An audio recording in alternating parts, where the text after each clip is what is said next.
नमस्कार। बेसिक ज्योतिष में हमने भाव, राशि और ग्रह को समझा और यह समझा कि कौन सी राशि का जो प्रतीक अंक है, यानी कौन सी राशि किस अंक से पहचानी जाए, कौन सी राशि का स्वामी कौन है। और आगे इसको बढ़ाते हुए हमने देखा कि राशि जो है वो ग्रह की है और ग्रह किस भाव का स्वामी है, यानी राशि कौन से ग्रह की है और ग्रह जो है वह किस भाव का स्वामी है। अब मैं यहाँ पे ग्रह की स्थिति के बारे में बात करूंगा। देखिए, ग्रह जो होते हैं वह मेनली जो बेसिक ज्योतिष के लिए 3 प्रकार के होते हैं। नंबर 1 सवग्रही यानी जो अपने घर में बैठा है। जैसे हम एग्जाम्पल लें कि मेष राशि का मंगल अगर 1 नंबर राशि में ही बैठा है तो वह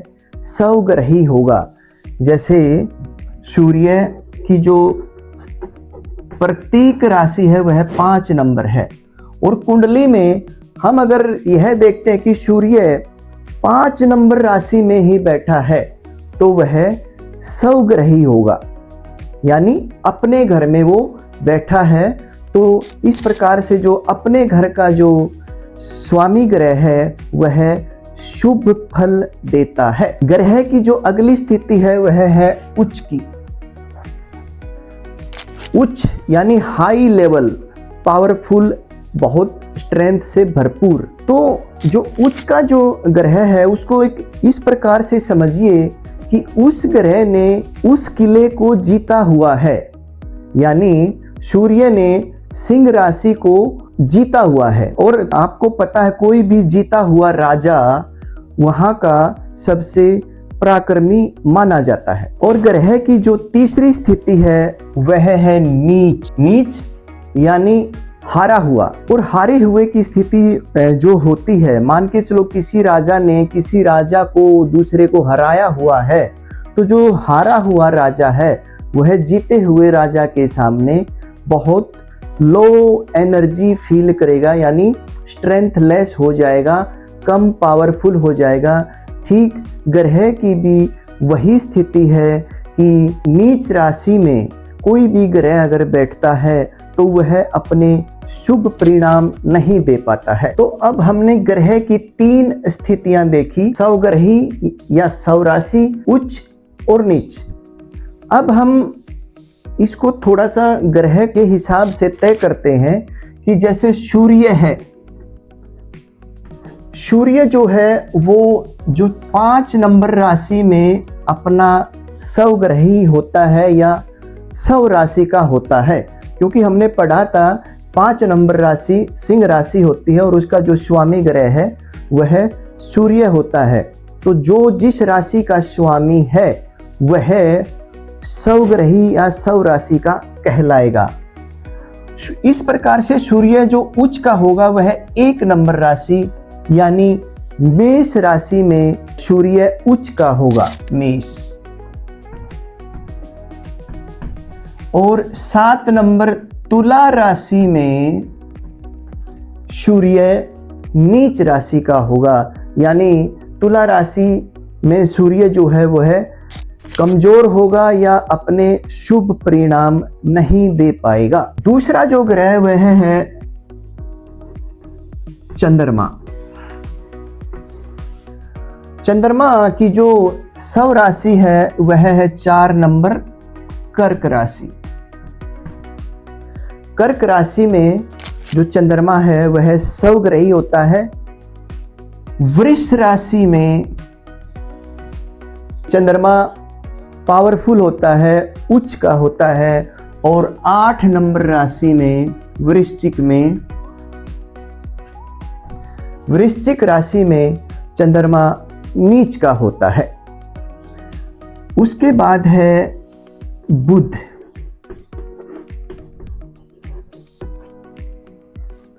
बुध ग्रह जो है 3 नंबर और 6 नंबर, 3 और 6 नंबर में सवग्रही होता है मिथुन और कन्या में। मिथुन, कन्या। और यह 6 नंबर में ही कन्या में उच्च का और मीन राशि में नीच का हो जाता है। इसके बाद आता है मंगल।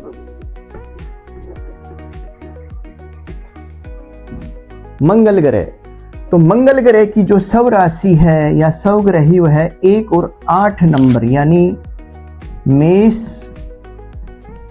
और वृश्चिक में सवग्रही होगा।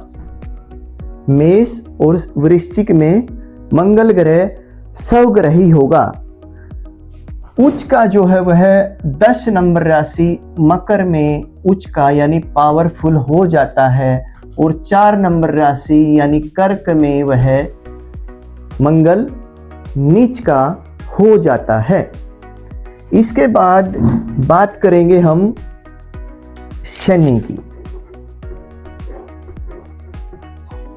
शनि की 2 राशियां हैं 10 और 11, मकर और कुंभ। इनमें यह सवग्रही और जो उच्च का जो यह होगा यह 7 नंबर राशि यानी तुला में उच्च का होगा और 1 नंबर राशि मेष में यह नीच राशि का हो जाएगा, कमजोर हो जाएगा, अशुभ परिणाम देगा। इसके बाद जो है वो है शुक्र ग्रह।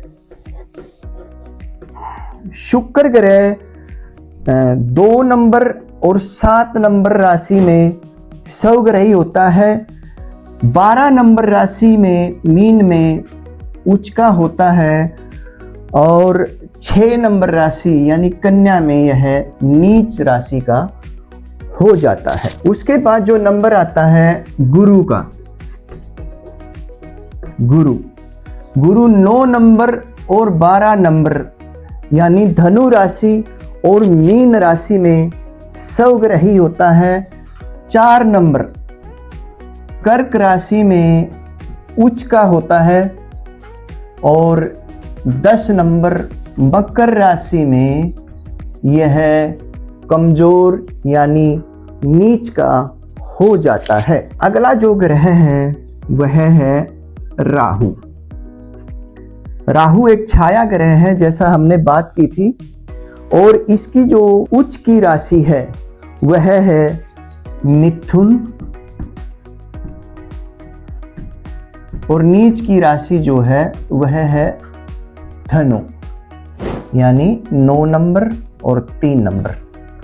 तो अब आप ये कहेंगे कि इसकी सवग्रही या सव राशि कौन सी है, तो आपको याद होगा हमने बात की थी कि राहु और केतु की अपनी कोई राशि नहीं है, लेकिन राहु मिथुन राशि में पावरफुल फील करता है और धनु राशि में कमजोर फील करता है। इसी प्रकार से केतु इसका बिल्कुल उलट है।